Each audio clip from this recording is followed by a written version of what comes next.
โดยสบายดีตอนนี้กำลังเริ่มแห่เครื่องสักการะบูชาอยู่ที่วัดศรีเมืองศรีสัตนานครหลวงเวียงจันทร์พี่น้องเริ่มแต่เศร้าเลย เจ้าจะเก็บภาพให้พี่น้องเบิงตอนนี้ได้เวลาสมควรได้เริ่มเคลื่อนขบวนแห่เครื่องสักการะบูชาออมปัตตสิมาจำนวน3 หอบเสริมนำกระบวนนำหนาโดยทางคณะสงฆ์พระเดชพระคุณญาติท่านทำเงินสุวรรณสารญาติท่านสอนนินแก้วน้ำเสริมภายนอกก็มีทางคณะการจัดตั้งท่านโดนไทยจันทราศรีเลขาปากเมืองศรี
ขออนุญาตแจ้งให้ทางคณะพวกเราครับทราบตื่นภายหลังแห่อ้อม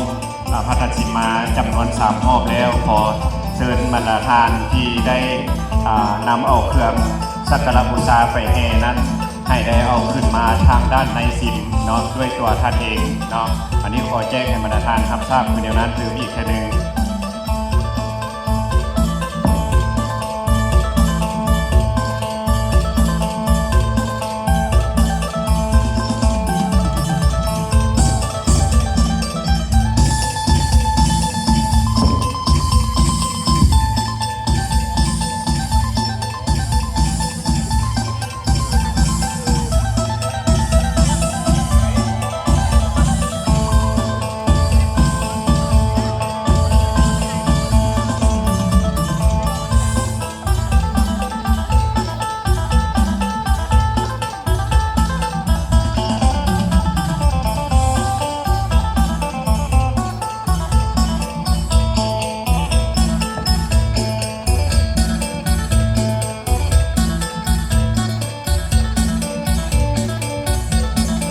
และขอแจ้งให้บรรดาท่านรับทราบถึงอีกเรื่องเนาะเกี่ยวกับการนำเอาเครื่องสักการะบูชาเข้ามาไว้ทางด้านในสีแล้วเฉพาะทางด้านในสีนี้เนี่ยพวกเราจะให้แต่ทางครอบครัวการนำที่มาจากนครหลวงทางเมืองส่วนว่ามวลชนในการจัดตั้งบ้านเป็นจะได้อยู่ทางด้านนอก โ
เอาของมาพร้อม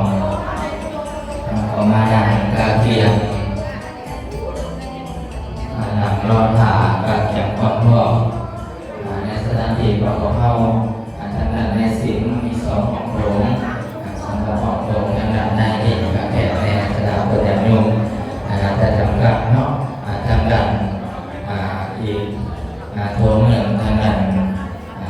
นอกเรียกว่าประจำยุงศาสนิกชนต่อไปหนังรอถา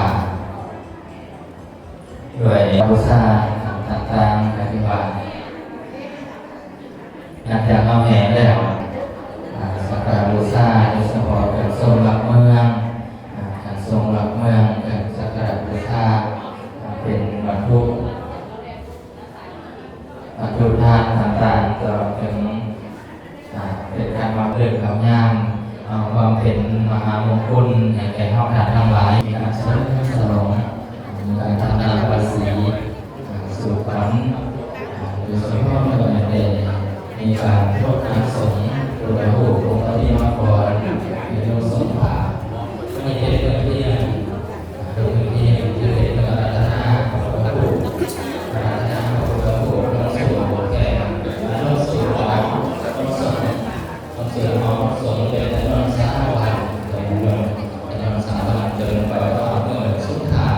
คือวันที่17วันที่17คือจะได้การตักบาตรถวายอาหารถวายอาหารบิณฑบาตและการศีลแล้วมีการบาสีของแม่ครูอาจารย์บาสีจะมีการอาราธนาพระพุทธรูปเป็นสุดแทนที่สถานไหนทุกเก่าที่แม่นขนมธรรมเนียมอีกพอประเพณีอันดีงามของเราสาวกของพวกเราที่ได้ปฏิบัติสืบกันมาที่อดีตมาถึงปฏิบัติจนต้นมาถึงปัจจุบันนี้พวกเราหลายยังปฏิบัติสืบมาตามบอกดูสุดทอด โดยเทศทางในเบิ่งคนก่อนขอบใจหลายๆที่ติดตามรับชมเจ้าขอบใจบ๊ายบาย